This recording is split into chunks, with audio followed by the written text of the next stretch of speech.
This is Jeremy Venup, and here are the 5 most common mistakes I see people make when they're trying to rebuild their credit.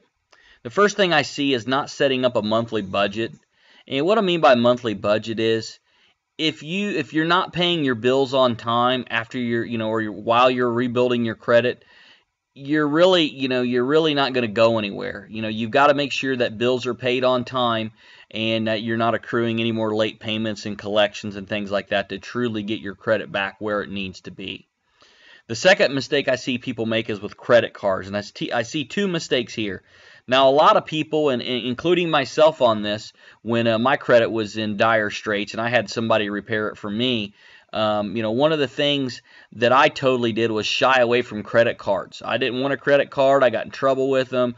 I lost a job, so I had to live off of them. So I was scared to death of credit cards. Now, some of you may be feeling the same way. What I will tell you is don't be. Credit cards are an excellent tool to rebuild your credit, okay? Now, but you have to use them correctly. Now, here's how you use a credit card correctly, and this is the second mistake I see people make. Now, using a credit card to rebuild credit should be like this.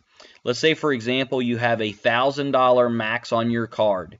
Now, you should only put on that card what you can afford to pay off every single month. If you can only pay $50 a month, pay $50 on that card. So put 50 on there, pay 50 off. Now, if you have to carry a balance on your credit card, you never ever want it to be more than 50% of what the max on the card is. So if you have a $1,000 credit card, you never want to be over $500 on a balance that you carry. Now, the best thing to do, like I said, is to pay it off completely every single month. If you do carry a balance, what you need to do is carry a balance of 50% or less. It's better to be around 30 or 20%. Anything over 50% is what I see people do. Then it's going to ding their credit score and it's not helping you. Now, the next thing I see people do is not handling collection accounts correctly, and most people don't know this. I didn't know this in the beginning when I first started. I got my background in the mortgage industry. I seen people with collections. I told them, hey, go out and pay off all your collections and we'll get your credit score up. Well, to my disbelief, a lot of these people that came back that paid off some of these old collections, their credit score actually went down. I had no idea why. Then when I got into the credit repair industry, then I soon realized what was going on. Now, if you have an old collection, and what I mean by old is 1 year old or older, that thing is still hurting your credit score while it's on your report, but the older it gets, the less and less it's hurting you.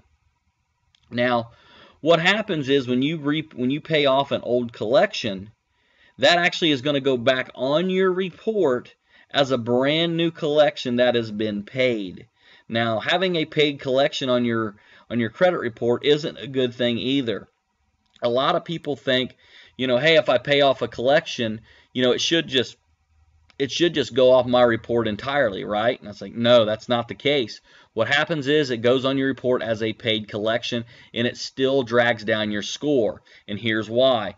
Anytime you enter into a legally binding contract with somebody, a lender or whoever it may be, and you break that contract for not paying late, they're going to report that negatively to the credit bureaus. So what you need to do to handle these collection accounts is, one thing you need to do is you need to work on trying to get them removed from your credit report completely.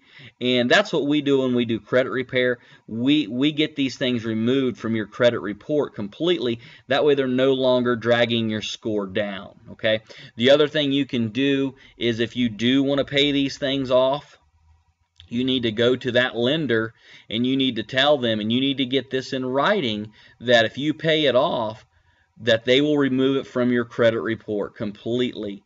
So that's one thing that they will do sometimes. Sometimes it takes some negotiation. Sometimes they won't do it at all. But if you're going to pay a collection off, especially an old collection, you want to get it in writing that they're going to take it off your credit report before you pay that thing off. If not, it's not going to do you a whole lot of good. You're just going to waste money. My suggestion on this is work on getting it completely removed from your credit report. Now, the next thing is not getting negative credit history moved. And this kind of goes along with how to handle collections. Anything that's negative on your report, it may not be a collection, it may be a write-off, it could be a tax lien, it could be a judgment, it could be a bankruptcy. You really want to work on getting those things removed from your credit report. Now, I give people this example. Let's pretend that, you're back in high school and your freshman and your sophomore year, you've got straight Fs. But then your junior and your senior year, you got straight A's. Well, your overall GPA isn't going to be a very good grade because you had all of those F's dragging you down. So the more of those F's you can get removed off your report card, the higher your GPA will increase. Now, the same thing happens with your credit score. If you can get all these negative things, or most of them, or even 60 or 70% of these negative items removed from your credit report, then your overall score is going to increase. So that's one thing you need to focus on the negative credit history, getting that stuff removed. That's the best thing that you can do. Now, the last thing I see people do, the mistakes they make, is not using identity theft protection services. They're not very expensive, and the reason I recommend identity theft protection services is this.